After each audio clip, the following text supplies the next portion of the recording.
विदेश दौरे पर है। इस दौरान जो भारत के लोकतंत्र दबाव में होने की बात सहित कुछ बयान उन्होंने वहां पर दिए हैं, उसके ऊपर लगातार राजनीति हो रही है। बीजेपी के कई लीडर्स के बयान इस मामले में आए हैं कि विदेशी धरती पर जाकर राहुल गांधी देश को बदनाम करने का काम हमेशा करते हैं। ये नई बात नहीं है, ये नई बात नहीं है। जब कभी राहुल जी गए बाहर, वो अपनी बात कहते हैं, बात वही कहते हैं जो यहाँ पार्लियामेंट के अंदर या बाहर बोलते हैं, नई बात नहीं बोलते वो। और आजकल तो मीडिया है, इंटरनेट है, सब कुछ है।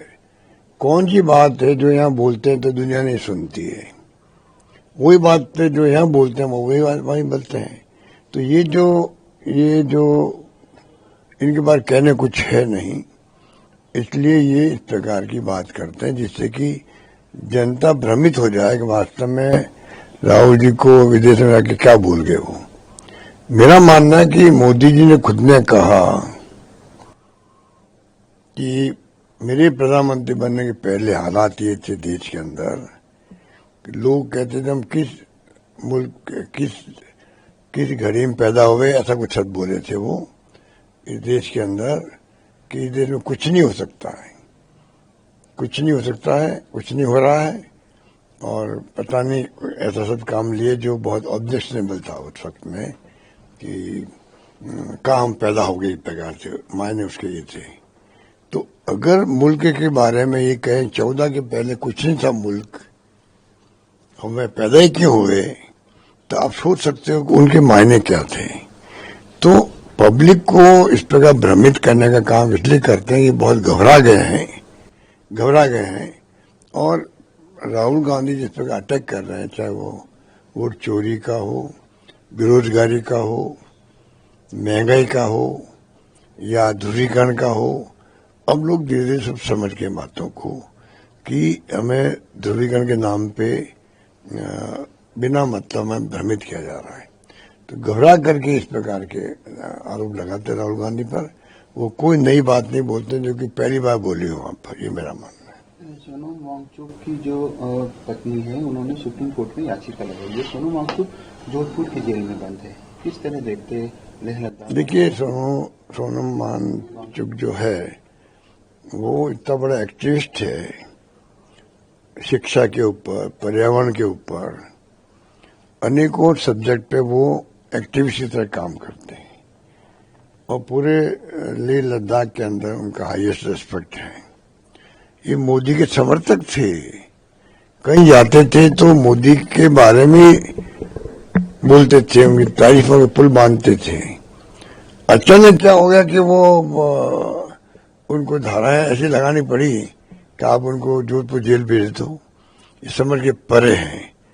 तो ये उनकी पत्नी ने लिखा है तो सोच समझ के लिखा। पत्नी बहुत समझदार है और पत्नी ने लगातार जो पत्र लिख रही है, मीडिया में बात कर रही है, उसको मैं समझता हूँ सरकार को लेना चाहिए गंभीरता से। अविलंब उनको छोड़ना चाहिए, मेरा मानना है, अविलंब छोड़वाना चाहिए। सर, एक आरएसएस के जो लाठी इन्होंने बरसाई, आप कल मिलने भी गए थे। इसकी मैं घोर निंदा करता हूँ, भर्त्सना करता हूँ। ये देश को, प्रदेश को किस दिशा में ले जाएंगे, बहुत चिंता लग गई हम लोगों को कि आप शस्त्र पूजा करवा रहे हो विश्वविद्यालय के अंदर। शस्त्र पूजा विश्वविद्यालय के अंदर शिक्षा के जो पावन जगह है, वहां करना क्या तुक है, क्या मैसेज देना चाहते हैं आप? अनावश्यक वहां आपस में नाइतफाकी हुई और जिस प्रकार उनके पास डंडे होते हैं आरएसएस के पास में, क्या डंडे इसलिए काम आते हैं कि जो शांतिपूर्ण तरीके से, अहिंसक तरीके से कोई आंदोलन करे, जो डेमोक्रेसी में जायज है। धरना देना, प्रदर्शन करना, ये जायज है डेमोक्रेसी के अंदर। और नॉन वायलेंस तरीके से, अहिंसा के तरीके से, उसको आप उन डंडों से पिटाई करो। कल मैं मिल के आया मरीज से जो मेघवाल है, क्या उसकी पिटाई करी, कोई सोच नहीं सकता। क्या है उसके सिर के ऊपर 20-22 लोगों ने एक साथ उस पर हमला किया। ये आरएसएस का चरित्र कब से बन गया? ये चाल, चरित्र, चेहरा बीजेपी आरएसएस बोलते थे, हालात क्या बन गए, किस पर बच्चों को पीटा गया, 151 बंद किया गया और उसके बाद में और धाराएं जोड़ करके नॉन अवेलेबल बना दिया, गैर जमानती बना दिया और वो उनको भेज दिया जीएसटी के अंदर। ये जो स्थिति बनती जा रही है ये बहुत खतरनाक है। विपक्षी पार्टियों के साथ में दुश्मनी की तरह व्यवहार करना डेमोक्रेसी में कहाँ तक उचित है। डेमोक्रेसी में तो अगर आप विपक्ष आवाज नहीं उठाएगा तो डेमोक्रेसी किस बात की है। विपक्ष आवाज उठाएगा, आलोचना करेगा, तब डेमोक्रेसी जिंदा रहेगी, मजबूत रहेगी। जिस दिन आप आवाज बंद कर दोगे विपक्ष को हिंसा के माध्यम से, डरा के, धमका के, मुकदमे बना करके, अगर विपक्ष की आवाज बंद हो जाएगी तो डेमोक्रेसी कहाँ रहेगी फिर। ये क्यों नहीं सोचते लोग, ये सोचेंगे भी नहीं कभी। मुझे लगता है पब्लिक को सोचना पड़ेगा ये किस दिशा में ले जाना चाहते देश को, मेरा मानना है। और पुलिस दबाव में काम कर रही है। पुलिस कमिश्नर से हमने बात करी, मिस्टर जूली ने बात करी, वो कह रहे ठीक है, उन्होंने पकड़ा, हम लोग पेश करेंगे कोर्ट के अंदर, शाम तक पेश कर देंगे। पेश क्या करना, पेश करने के बजाय आरएसएस के दबाव में, सरकार के दबाव में और ज्यादा धाराएं जोड़ करके उनकी ऐसी स्थिति कर दी कि कोर्ट जमानत देना चाहे तो नहीं दे सकता है। जेसी करवा दिया उन लोगों को।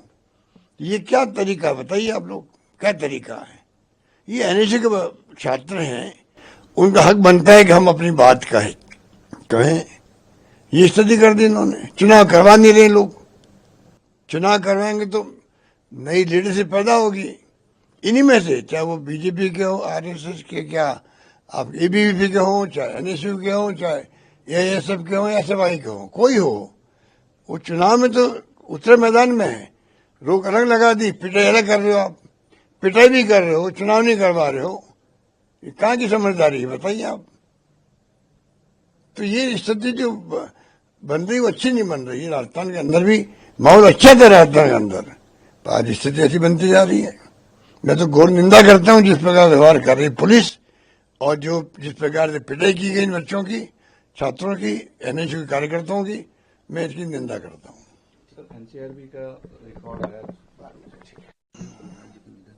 देखिए पूर्व विधानसभा अध्यक्ष गिरिराज प्रसाद तिवारी साहब का व्यक्तित्व, उनके कर्तृत्व जीवन भर जो है एक अमिट छाप छोड़ते गए। वो जीवन भर समर्पित रहे समाज के लिए, आम जनता के लिए, चाहे किसी पद पे रहे हों या बिना पद रहे हों। हमेशा उन्होंने नौजवानों को तो हमेशा उन्होंने संदेश दिया, शिक्षित करने का प्रयास किया और पद की गरिमा को बनाए रखा। स्पीकर के रूप में उन्होंने सबको साथ लेके चले, पक्ष विपक्ष को। उसकी चर्चा आज भी होती है। इसलिए वो व्यक्ति अलग व्यक्तित्व था। मेरा भी उनसे बहुत व्यक्तिगत संपर्क था, मेरे प्रति बहुत स्नेह था। चाहे मैं भरतपुर जाता तब भी, और चाहे मैं असेंबली मिलते तब भी, चाहे जयपुर मिलते तब भी।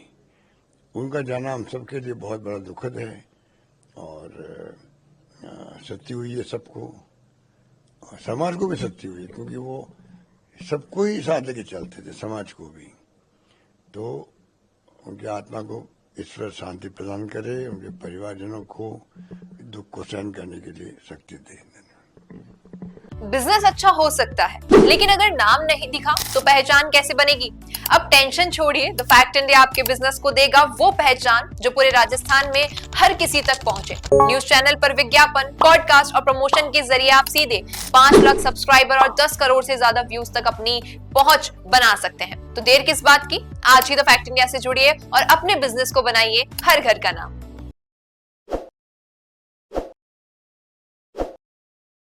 ताज़ा खबरों के लिए विजिट करें द फैक्ट इंडिया की वेबसाइट और डाउनलोड करें द फैक्ट इंडिया ऐप।